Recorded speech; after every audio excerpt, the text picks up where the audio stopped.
It's time for the CEO interview series on the Buckmaster Show, presented by Sun Corridor, Inc., representing one of the most dynamic and growing major business centers in North America.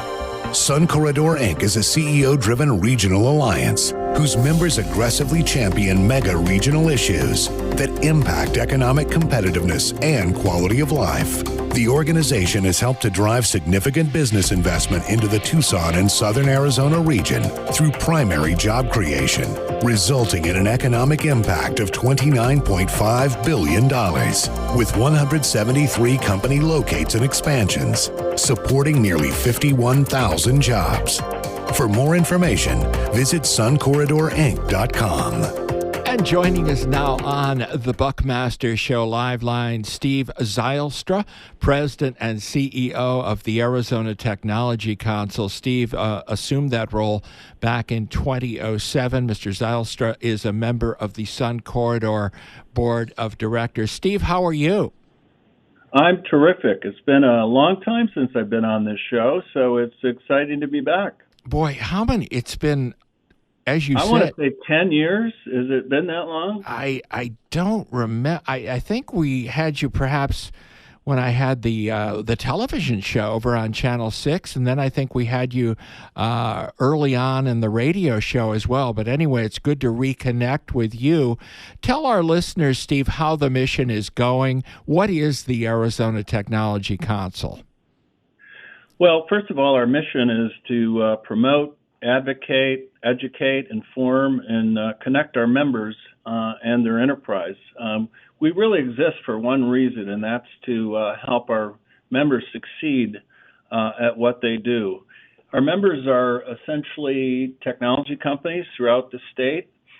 We have about 225 to 250 members in the Tucson, Southern Arizona area. We have an office in Tucson that's run by Jeff Sales, and our members receive all kinds of benefits.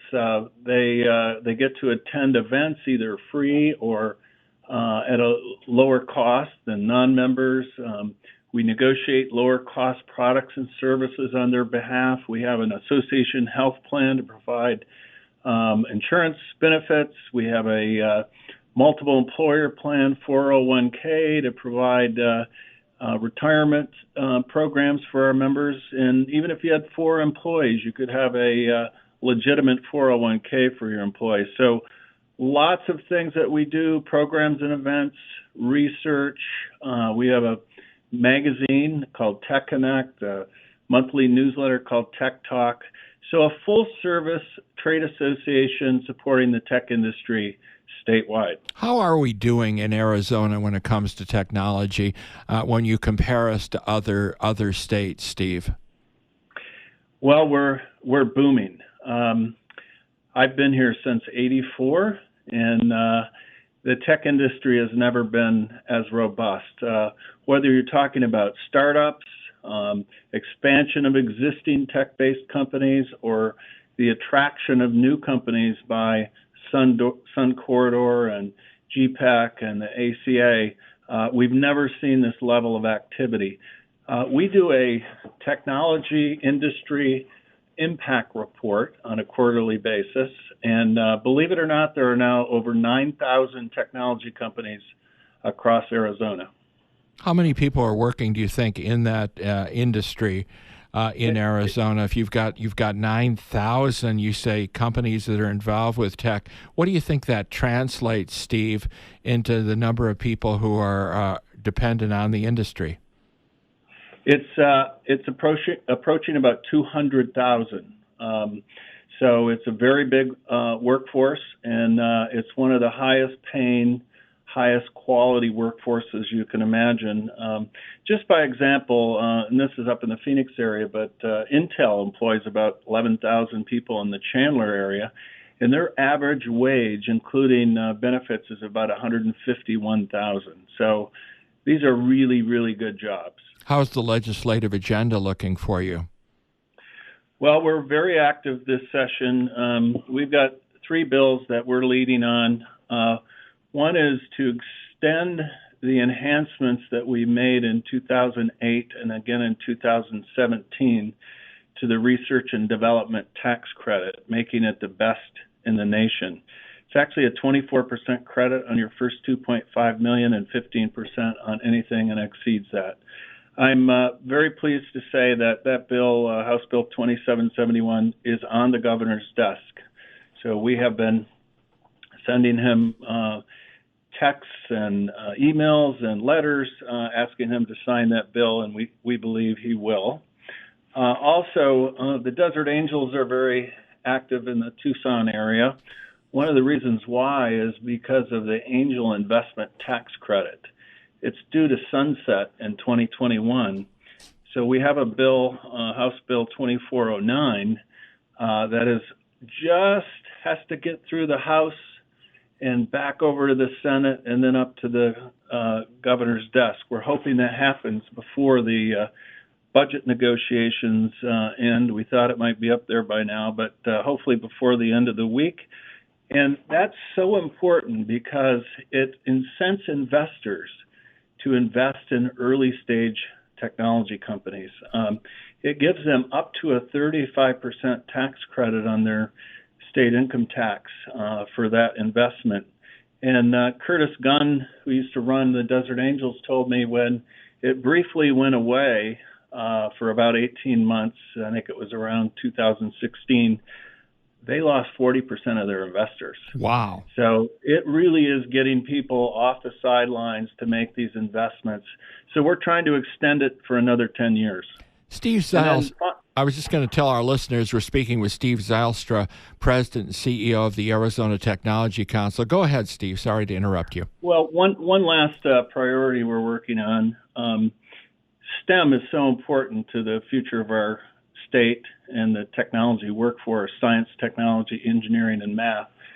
So we have an appropriations bill that would provide $3 million a year for 5 years to provide STEM funding to rural, semi-rural, and urban areas.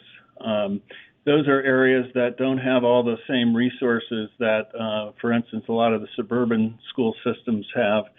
And a lot of regions don't even have broadband, and it's difficult to deliver STEM if you don't have broadband. Fortunately, the governor has an initiative, $10 million to connect broadband to some of the rural areas, and $56 million, I think, to put conduit in our highways to leverage for the providers. So we think STEM is critically important to build the next generation of workforce for the tech industry, and we're strongly supporting that initiative. Yeah, I want to bring up one final thought, Steve, and I think now with what's going on with this supply line, with getting, we're so dependent on China with 97% of our antibiotics coming from there, you're going to see a complete, I believe, a rethinking here of the whole big pharma coming back to the United States. That can do nothing but help the Arizona